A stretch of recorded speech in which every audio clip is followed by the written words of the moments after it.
Welcome to the Daily Exchange. Today we have Simon Harman, the CEO and founder of Oxen. Oxen was formerly known as Loki, and it is a decentralized privacy protocol, private payments network, proof of stake network, and perhaps my favorite, a privacy messaging app known as Session. Welcome to the show, Simon.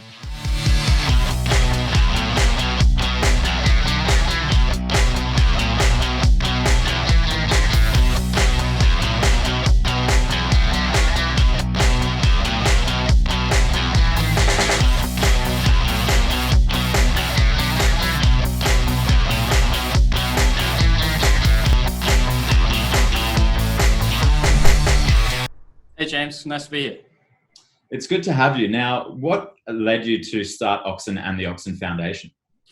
I mean, we started in 2018, 2017 really, and at the time there were a lot of new blockchains coming out, but we were really interested in privacy, really interested in secure messaging and a range of other things, and essentially we saw that there was an opportunity to leverage blockchain technology to really push forward some advances in the privacy technology space in general. There are a lot of blockchain networks popping up, but they're all just doing stuff purely within the blockchain space. And we saw an opportunity to leverage the actual networks that get created as a result of these blockchains to be able to create some really interesting products around decentralized messaging and a safer onion routing network and a few other things. So, we were really inspired by the works of, Signal and Tor and Monero, and we really wanted to sort of bring it all together and use some economic security benefits that were brought about by proof of stake networks to advance those spaces as much as we could. So that was sort of the motivation behind it. And our mission very much still is focused all around privacy and advancing people's access to secure communications and trading technologies wherever they are. Yeah, so I like that you've touched on Telegram there, obviously Signal, Monero. What is it like to use your app, Session, that brings all these different privacy things together? Well, we wanted to build something that was not just very secure, but also reminiscent of common experiences that people have when they use messaging apps. It's all well and good to build some very niche technology that is incredibly secure, but uses a command line interface or something ridiculous like that. We wanted it to be an app you can download from the App Store and be able to use very, very quickly, just based on people's common knowledge of not secure messaging apps, but messaging apps in general. So, I mean, the main difference is we don't require the user to use phone numbers. We use public keys, which is just like a long address, right? But that's the only real difference from the user experience perspective. So what it's like to use is pretty much what you'd be used to. On the back end, we're doing a lot of other stuff as well to make it probably one of the world's most secure, if not the most secure messaging application you can have available in the App Store today. Not only are we doing end-to-end encryption like many other secure messaging apps, we also don't have any central servers whatsoever. Our account creation is totally pseudonymous. We also use our own onion routing network to make sure that when messages are passed around the network, your IP isn't being recorded or isn't recordable by anyone on the network or in the general sphere. It's built in such a way that when you send a message using Session, although it's a fairly normal user experience, you can be pretty sure that as long as your device hasn't got a virus on it or something like that, you can be pretty sure that not only is the contents of the messages that you're sending completely unreadable except to the person on the other end, but the fact that you're even sending a message to that person is also completely unknowable. So it's been a long journey to envision this product and then to build it, but we're at the point now where the user experience is very comparable to common apps that you might use like Telegram or Signal or even Facebook Messenger. It's a little more advanced than that, but most people don't have any issues with it from the outset. Yeah, well, I see that you've grown to 70,000 monthly users, so it's obviously taking off in the right direction. And within messaging apps in the past year, perhaps there's been a little bit of a trend to introduce payments. We've seen WhatsApp introduce payments, WeChat and China introduce payments. Do you guys have plans to be able to send cryptocurrency between users within the app? Yeah, that's been a long-standing plan of the project. I think one of the key things to point out here is that payments only really work if you have sufficient network effect to make that, a viable option. But integrating Oxen and allowing people to securely send funds, not only through the app itself, but actually also on the network level, has been a long-term goal of ours, and is still something that we really want to pursue. I think payments is a really interesting one, though. When you're talking about messaging apps and just apps in general, you always have this balance that you have to play between App Store listing rules and what you actually do within the app. Google and Apple, particularly Apple, have a lot of quite strict rules around what can and cannot be an app. So everything that we do, we kind of have to balance between, like, yes, this would be very cool and would add a lot of value and all of these sort of things, but also have to balance that up with, are we going to be able to make sure that the app is always accessible and that we're not going to have any issues into the future? So something that we've been thinking about for a long time, and something that we absolutely intend on doing. Yeah, so that certainly seems like a challenge, balancing those rules with a industry like blockchain and cryptocurrency, which is, by its very nature, is unregulated, goes against the rules a lot of the time, and is looking to really disrupt these sorts of industries. So what was your goal with rebranding from Loki to Oxen and opening up the Oxen's libraries for others to use? Yeah, I think since we started Loki, we came in with some pretty high-minded ideals and a mission to improve privacy and create an ecosystem around it, create an ecosystem around the Loki token itself. And, that's taken a couple of years to really build now, about 3 years. And where we started and where we are now, it's almost night and day. We have some mature technology stacks that have been deployed on mainnets and advanced and iterated on, and some user-facing products that are really picking up their own steam. But along the way, we've had to build all of this technology, which is not just useful for the end user products that we're building, but would also be useful for existing and future projects to leverage as well. We've done a lot, especially on the communication layer, where existing apps that are already out there, many you use on a daily basis, your Telegrams, your Discords, your various websites and apps and payment systems and all that sort of thing, could all benefit from integrating some of the technology we've built. So we wanted to open that stack up, because although we're working on our own underwriting network similar to Tor, we're working on our own secure messaging app, which is trying to push the boundaries in that field as well. We can't do 50 other things as well. So we really wanted to make sure that the work that we're doing is something that can be opened up to everyone else, all of the other developers and all the other user bases out there, and allow that to allow the Oxen token to capture value from that as well. So our network that's running all this stuff can actually benefit from it as well. So I guess the name change came about because our project's advanced a lot since we started, and we wanted to recognize that. And also the Loki brand itself was starting to look a bit tired, and we were competing with namespace for a Marvel character for like 2 years, which was not... it was okay, but it wasn't ideal. And so I think there were a few compounding factors that ultimately led us to decide, well, rather than just freshen up the brand, maybe we'll take it a step further than that and really try to get fresh eyes onto the project and show what it has become today. So, yeah. Yeah, Disney is a hell of a juggernaut to contend with. So you touched on it there, creating value for the Oxen token. What are some of the ways, you've obviously touched on several of them so far, but maybe what are some of the ways that you haven't covered yet that the token gains value, or that you guys are building out that ecosystem for it?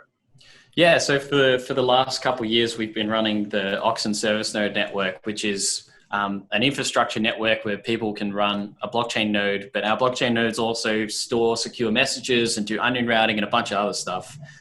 So people stake into those. We've been getting pretty healthy 20% returns on service nodes basically since they launched.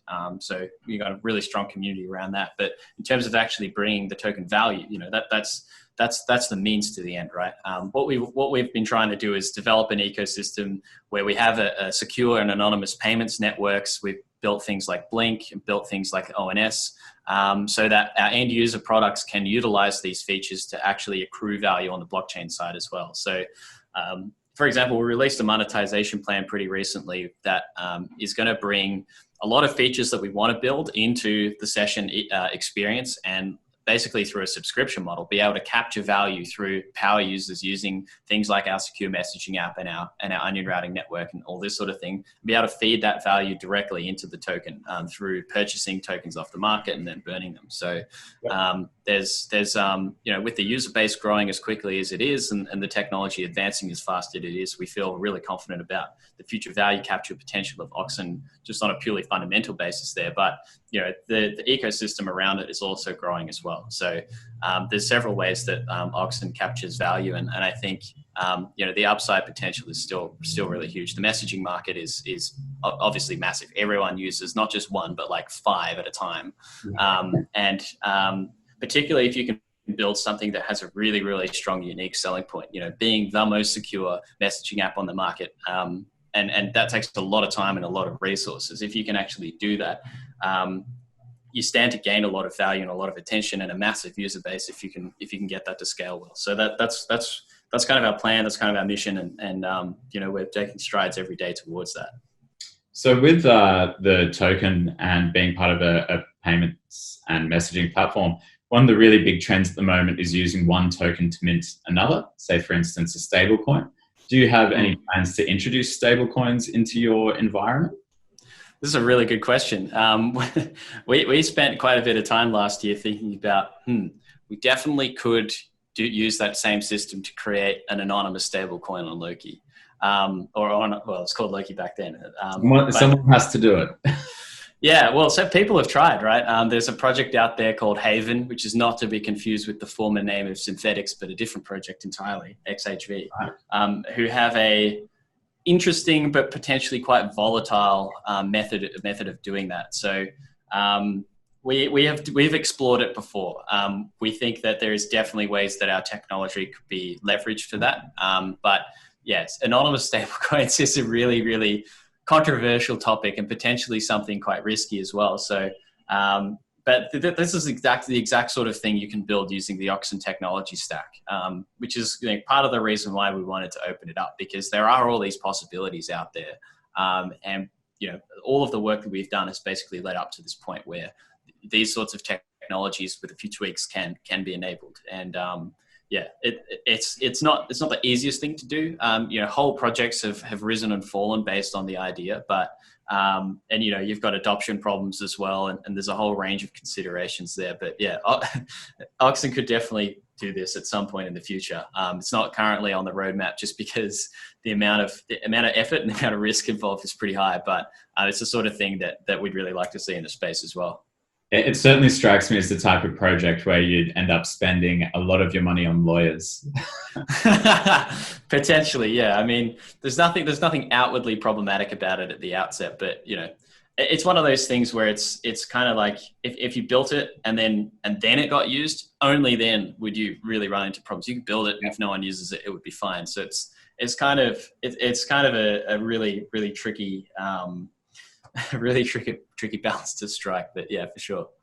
And so continue talking about the token. I know that you've got a airdrop opportunity coming up for Oxen token holders on the platform Chainflip. Can you tell us about that? Yeah, so Chainflip is a project that came out of the Oxen workshop about halfway through last year. A lot of our community is pretty aware of this. Not to drag on too much about Chainflip, but it's a really exciting project. If you've used Uniswap before, you're probably familiar with how you would swap tokens on Ethereum between one another very, very quickly and very, very easily.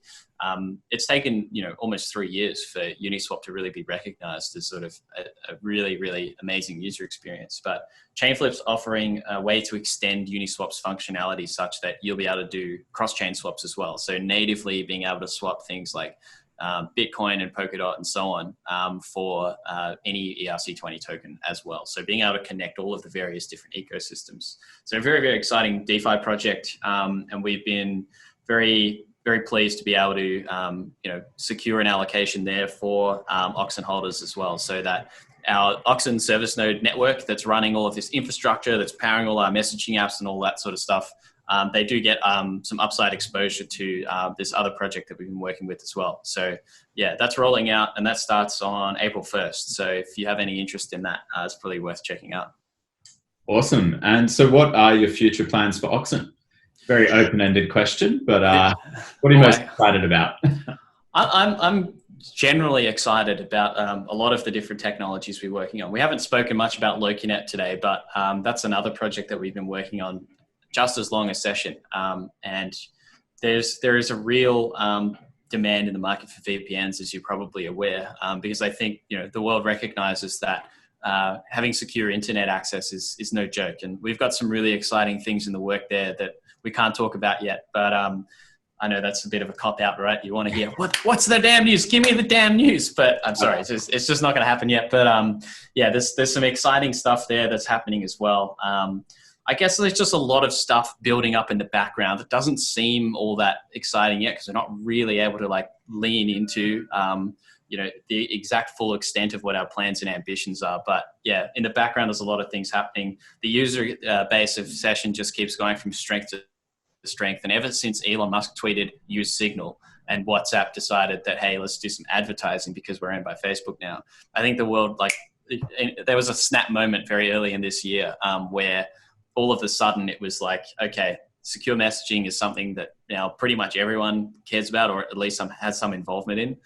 Really, really opened up that conversation in the public, in the zeitgeist. And so being able to be a part of that and experiencing a huge upswing from that interest, and being at the point where the apps are getting much more mature, much more usable, much more reliable, and comparable to other apps out there. It's a really exciting place to be.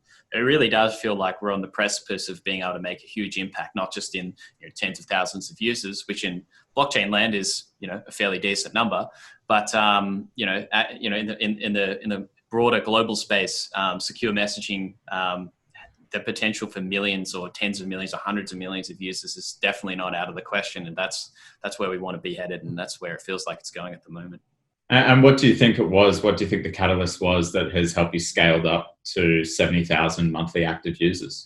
I kid you not, it was that Elon Musk tweet. Like we can see on the chart, like as soon as that happened, the whole conversation around it changed. People were looking for alternatives to WhatsApp, and we were able to jump in there with our marketing team. And of all the work that we've done over the last year to position Session in amongst other secure messaging apps, we were very pleased to be able to benefit from everyone started looking at Signal and going, okay, Signal, well, why am I giving it my phone number? If this thing really is so secure, what am I actually sacrificing here? And building that conversation and actually being able to, launch the product and the user base through that sort of upswing, that conversation shift, something that we're able to capitalize on, and it hasn't stopped since then. So it's been really positive.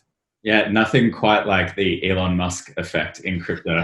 Yeah, you can say that again. Yeah. So, you've touched on so many other projects as we've talked. Are there any other cryptocurrency-based or blockchain-based projects in particular that you like and you have your eye on? Yeah, I mean, I think everyone in crypto's had their eye on DeFi pretty strongly over the last nearly 9 months now. Geez, time's flown. But since July, that's been a really interesting space to keep an eye on. I think Uniswap's announcement a couple of days ago about Uniswap v3 and a lot of crazy stuff around that, changing the whole way the AMM works and doing some weird licensing stuff to make people stop copying their code has just completely thrown out the conversation there. So I really like Uniswap. I really like how they've sort of driven forward the decentralized swapping space, and like really starting to actually take retail users off centralized exchanges has been something I think is really healthy for the space. But I think another one that's always worth mentioning, and I've been shilling this project nonstop for like 3 years now since I met Sam Williams, is Arweave, which is basically, if you know anything about IPFS, if you know anything about decentralized storage, just forget what you know, go look at Arweave. It really is like the way it should have been done in the first place. And I think there's still a massive upside potential there. It's grown a lot over the last couple months actually, but yeah, the potential there is huge. And is that something that would be a competitor to, say, Filecoin? Yes, absolutely. Not to say too many bad things about Filecoin, but if you look at Arweave and you look at Filecoin seems really overcomplicated compared to Arweave. And I think the amount of stuff that's being built on Arweave is kind of indicative of just how far, just how much more elegant that project is in comparison. So I'd say, yeah, I'd say Arweave definitely has the potential to be as big as Filecoin, and definitely bigger than Filecoin as well, I'd say. Yeah, awesome. And so before we wrap up, is there anything about Oxen that you want to tell our viewers that we haven't touched on yet? Yeah, I mean, if you're interested in secure messaging, I always recommend people check out Session. I think you'd be really pleasantly surprised by just how accessible it really is. Messaging is one of those things that we really need a network effect for it to work well. So if you've got a couple minutes of your day to check it out, that'd be really awesome. But on top of that, if you're interested in Oxen itself, the Chainflip airdrop's coming up on April 1st. So you'll be able to find out more information about that on our website. And there's a lot of opportunities that come up around our ecosystem and our community, and it's a fun one to jump into. So if anything's caught your attention, if you're interested in privacy, I think Oxen would be something good for you to check out. If not, that's cool. Well, I can say that I'm a massive privacy advocate, so I know that I'll be downloading Session and having a crack at it. Thanks very much for your time today, Simon. It's great to talk to you, and really like what you're doing for the space and what you're doing for privacy in general. I think these are very important topics. So thanks very much, and we'll see you next time. Thanks very much, James.